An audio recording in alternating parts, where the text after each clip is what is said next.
Selanjutnya tausiah akan disampaikan oleh Tengku Haji Muhammad Yusuf Awal. Beliau adalah ketua satu dari himpunan ulama Jaya Aceh. Dengan hormat kami persilakan.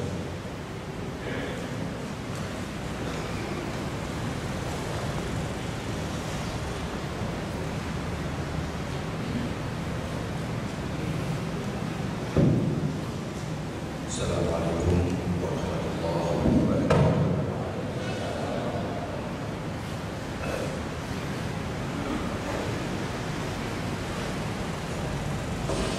Alhamdulillahilladzi amrana bil intisar min haqqillah wal ibtiadi an maniyatillah wassalatu wassalamu ala rasulillah Muhammadin la nabiyya ba'dahu. أشهد أن لا إله إلا الله وحده لا شريك له وأشهد أن سيدنا محمدا عبده ورسوله.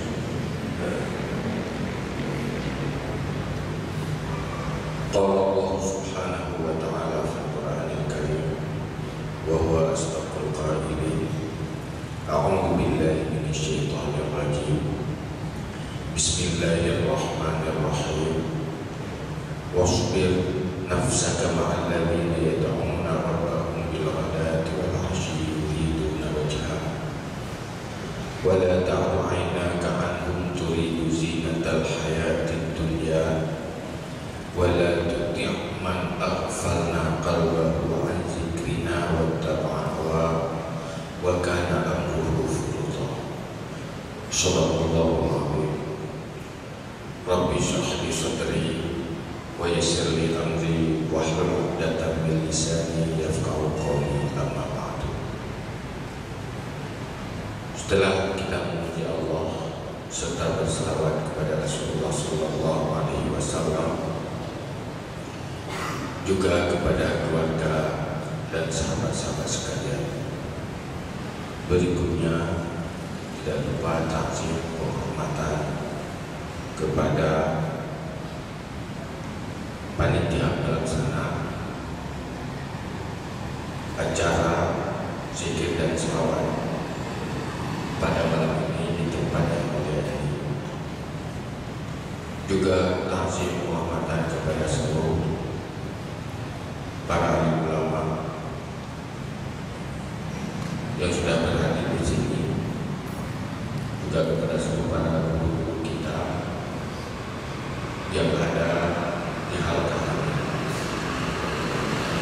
istimewa, kepada seluruh para yang sudah berkumpul pada malam ini dalam rangka beribadah kepada Allah Subhanahu wa Ta'ala, beramal dengan amal yang saleh sambil mencari pahala i'tikaf di dalam masjid.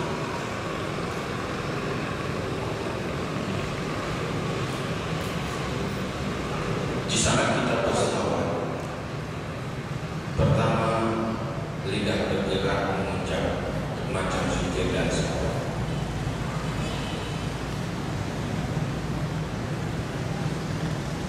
Yang dipertanyakan, bagaimana rasa di dalam hati kita, perasaan jiwa kita di saat berselawat kepada Rasulullah SAW.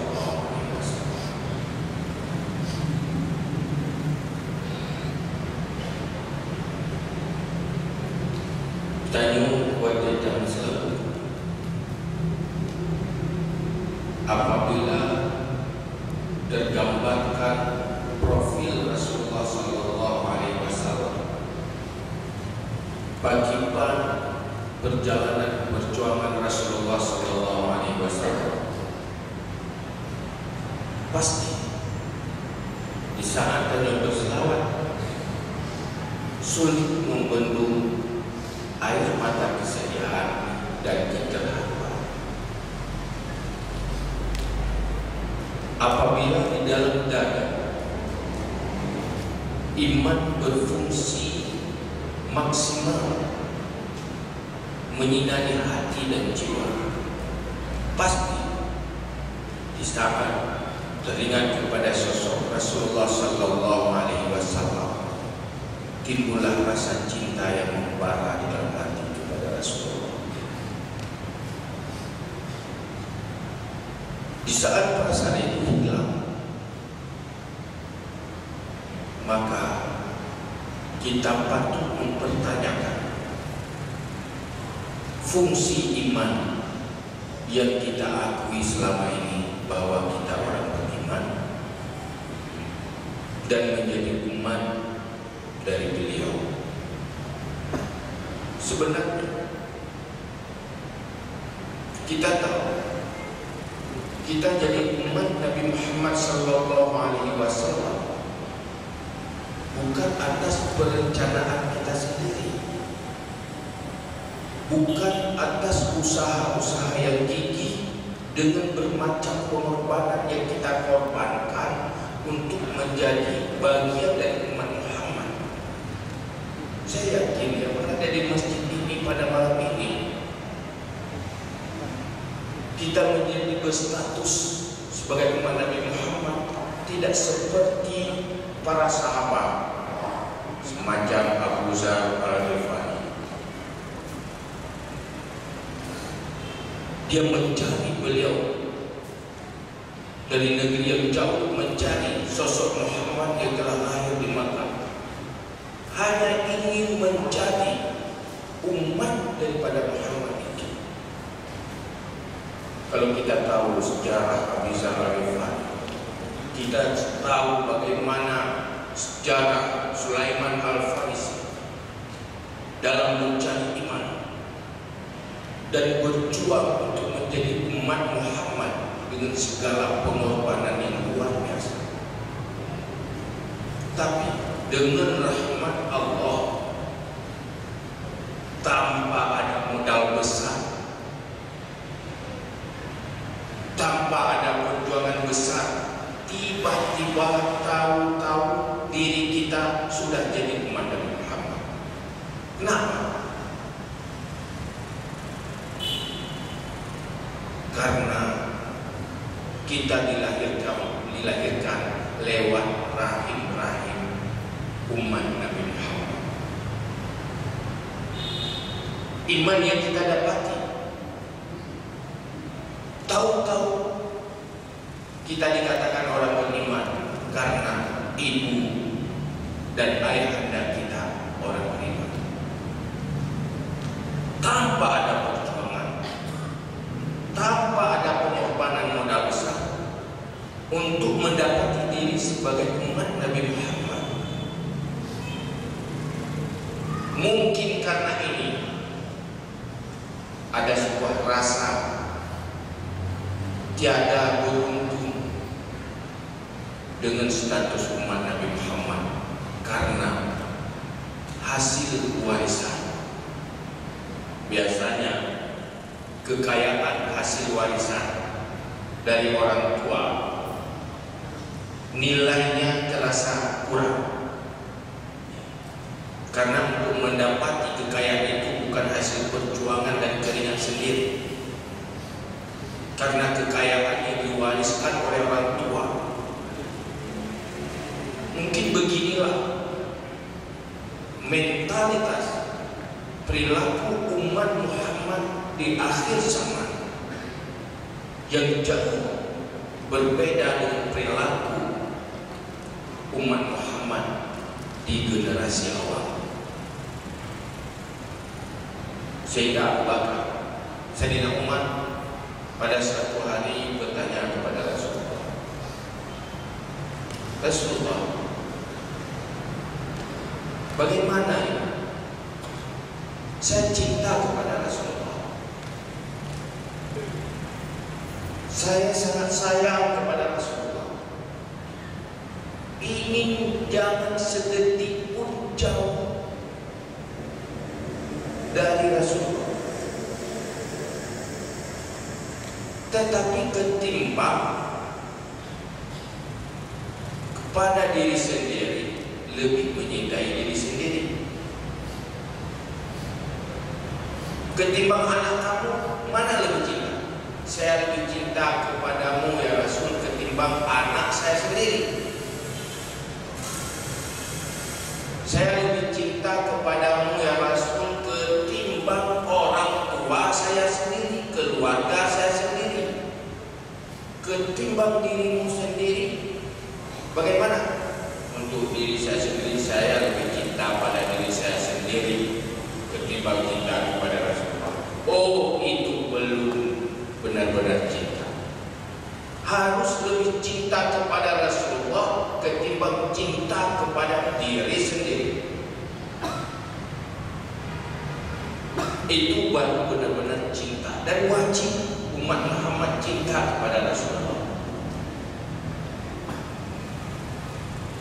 Yang dipertanyakan, kapan sih bisa tumbuh cinta kepada Rasulullah? Di saat kita sangat menyintai dunia.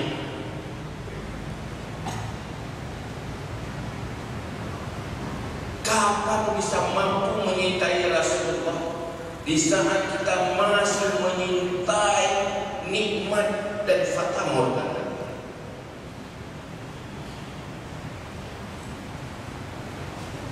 Maka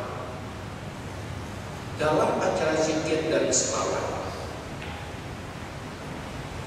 kita berdoa kepada Allah supaya tumbuh rasa cinta dan setia kepada Rasulullah SAW.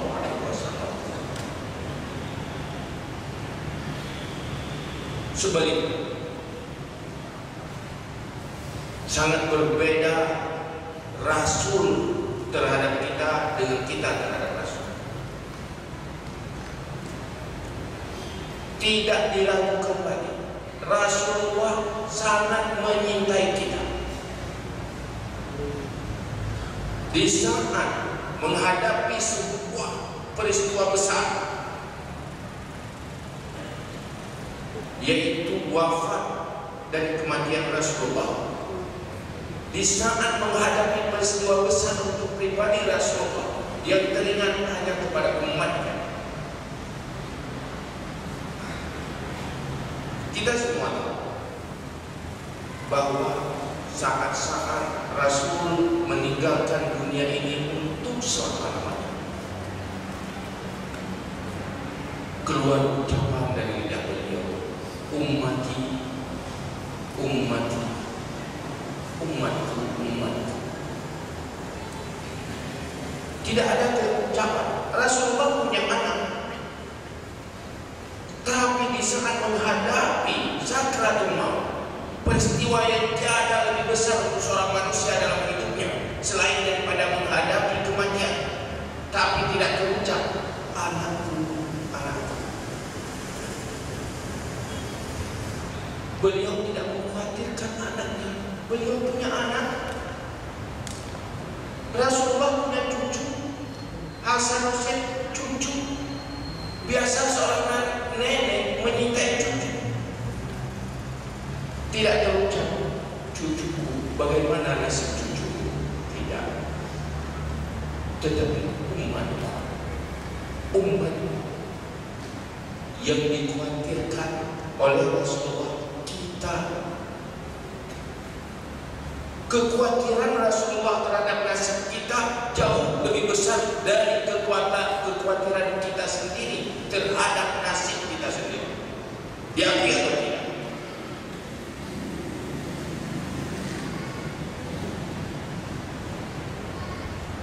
Memang kita kalau mau dikatakan gila sekali. Rasul sangat khawatir terhadap masa depan kita. Rasul sangat khawatir terhadap nasib kita. Tetapi kekhawatiran itu kita tidak miliki untuk diri kita sendiri. Bukankah itu hal yang aneh? Keanehan itulah sebuah kenyataan yang ada pada diri kita. Aneh tapi nyata.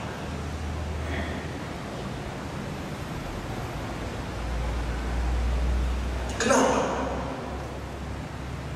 Kenapa bisa seperti itu? Ini ada terjadi sebuah krisis di dalam kepribadian umat Islam, umat di generasi akhir zaman. Krisis apa itu? Krisis kesadaran dan krisis keinsafan. Gagal dalam membangun kesadaran dan keinsafan di dalam pribadi-pribadi umat Nabi Muhammad. Hari ini sebenarnya yang paling berharga yang kita miliki adalah kesadaran dan keinsafan terhadap diri kita, masa depan kita, masa depan yang abadi, alam barzakh kita, pada mahsyar kita, dan berhadapan dengan masa depan surga dan neraka. Maka Rasulullah dalam satu hadis menegur para sahabat. Di saat para sahabat sedang ketawa-ketawa, ketim-ketim, sedang bercanda-canda, di saat Rasulullah datang, Rasulullah merah, kecewa dengan perilaku para sahabat yang sedang bercandanya. Lalu Rasulullah menegur, "Lau alimtum ma alimtum, labakaitum kathiran, waladahtum qalilan." Seandainya kamu tahu apa yang aku tahu, labakaitum kathiran, sungguh kau selalu menangis, waladahtum qalilan, dan sedikit tawamu. Kamu tidak sempat ketawa. Kamu tidak sanggup untuk ketawa kalau kamu tahu apa yang aku tahu. Saya sudah lihat neraka. Bagaimana neraka itu? Saya sudah lihat surga. Siapapun yang lihat surga tidak akan tahan, tidak akan sanggup jiwanya untuk tidak masuk jadi penghuni surga. Siapapun yang sudah lihat neraka, tidak ada satu orang pun yang tidak takut kalau jadi penghuni neraka, walau sedetik. Sedetik, 1 menit masuk neraka, tetap tidak mau. pasti akan berjuang walau 1000 tahun untuk membebaskan diri dari semenit jadi penghuni neraka.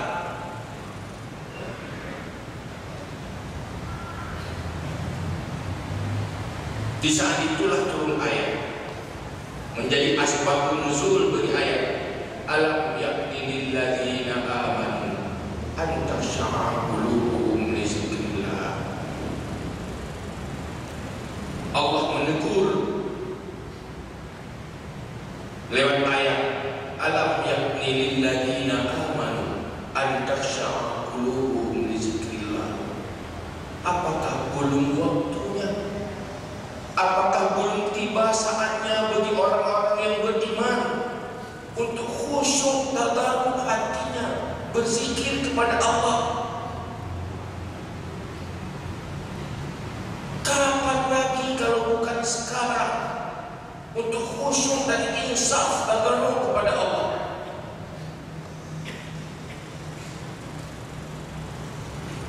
Allah menunggu teguran untuk para sahabat, juga teguran untuk kita. Yang pasti ghaflah dan kelalaian para sahabat sangat kecil ketimbang dengan ghaflah dan kelalaian kita umat Nabi Muhammad yang hidup di abad 20 ini. Lalu katanya dapat lalu nya hana lalu nya hana lupa si hana lalu nya nyola lalu katanya 20 puja hai pun lalu minta rezeki apa rezeki minta rezeki wah nama budak mak lalu minta rezeki yang mengkat abimu paduka kita minta pakai dalam bau pakai dalam bau pakai dalam bau hanti umum untuk labang pakai dalam bau abih umum macam dalam kondisi hansi pakai dan hanti dalam bau umum kali yang belum yang kelapa nak target yang belum tercapai. Utang di dunia anak lah, utang akhirat dosa belum mudah. Yang lalu ulah padi pajak dia hana dia mak bakaran kemaya leuteunyo kalau kemaya pajak kai dia kumko kalau kumlalo leumla kalau kumko dah pajak kemaya kai leuteunyo abe mengubah semayang dengan hana sempat kabar yang politik ada politik toki lalu mentokok lalu berusaha agama jangankan agama lain agama doang penuh jangankan agama umat agama keluarga hamba penuh paling yang ajak berjikro ke ada anak empat dia rumah lalu lalu para sahabat menegur oleh Allah cuma nuranya hanapat tegur hana li Rasulullah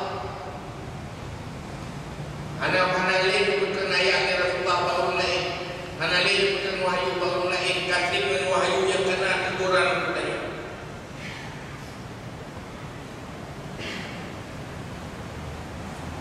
maka oleh karena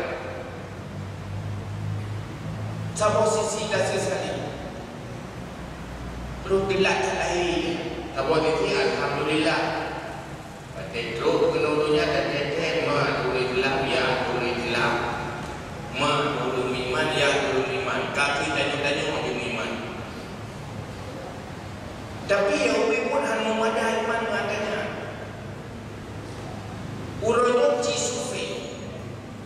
paling persen anak yang lahir dari rahim ulung Islam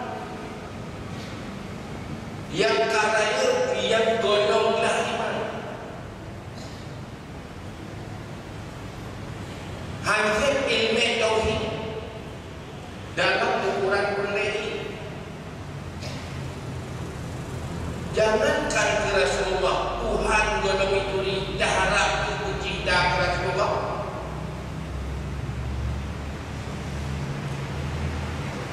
Jisufai paling persen umat Nabi Muhammad Rono yang nak sembahyang, yang anak sembahyang.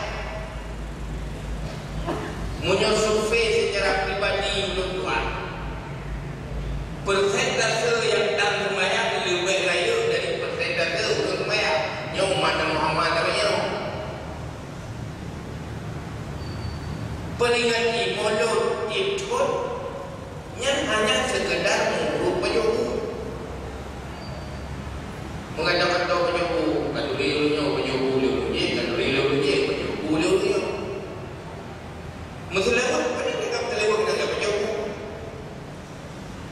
Nah, lagi dia malamnya ada mandum dan penyuruh.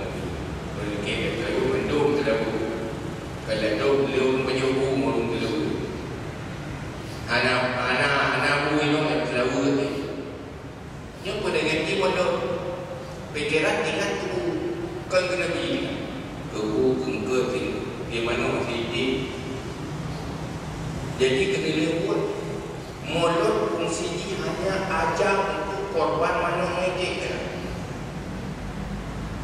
Allah hidup hanya jadi buka yang paling mengadu dan pelanggaran hak tanda ini oleh pelanggaran hak ada di mana. Tunggu yang mengaju nyok kaya payah kepada malu. Gara-gara mulut lakuan-lakuan ambil nama. Mati apa?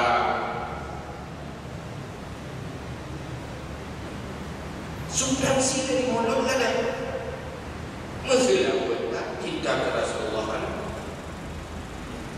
Padahal Nabi dicari mendengar ummati as-salah sembahyang. Kekuatan tinggal umat haid sembahyang, umat lain. Sebab ni orang lain yang haid dikelain. Orang haid sembahyang yang lebih haid dikelain, haid berhubung, haid bertujuh. Yang jumlah ni sembahyang dengan yang ini manusia lain. Sehingga Allah dalam Al-Quran pun berkata, "Wa yakhshal ladina law taraku min khalfihim dzurriyyatan dhi'afan khafu 'alaihim." Bertakut legata sampai dan buat generasi lemah lain. Khafu 'alaihim, yang kekuatan di atas nasib. Generasi paling lain yang generasi yang haid mayat. Yang mulai kita tahu pada pakai generasi buat lepas anak penting lepas buat malah lepas tak lain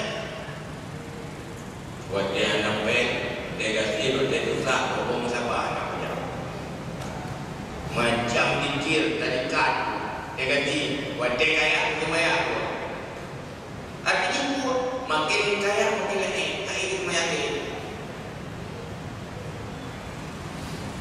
munyo tutungi kopi dengan kopi. Kita bayar dengan murid dengan kopi juga tu. Yang lain kita bayar. Gaya kopi Yang generasi lain. Islam kuatnya mengelulungkan itu.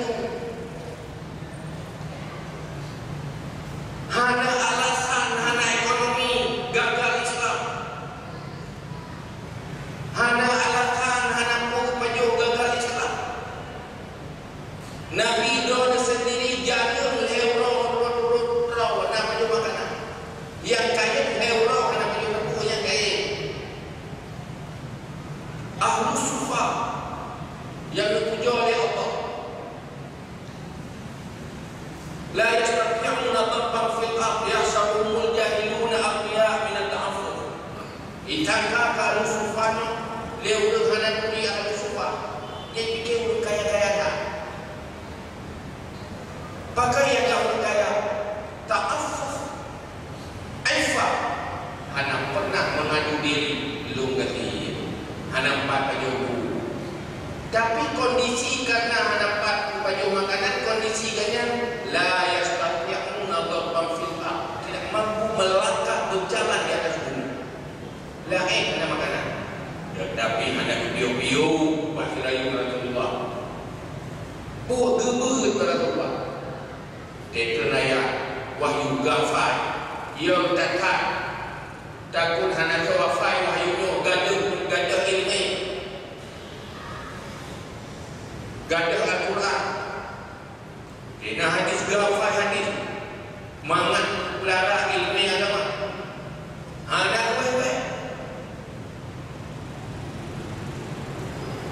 militansi para sahabat yang lainnya hana alasan duit hana alasan gafir hana alasan ekonomi demi tegak Islam tu alasan tanya orang-orang hain dan tegak Islam dia alasan hana sadar kata alasan hana keinsafan kata alasan tua kemandi kata sementara Nabi yang tanya lalu orang yang riuh bagi tanya mula dengan kematian masa depan bukan berakhir dengan kematian masa depan adalah diawali oleh kematian awal dari masa depan adalah kematian dunia mulai dari tertubit dari rahim sampai dan mempisah nyawa dengan tubuh itu masa perjuangan bukan masa depan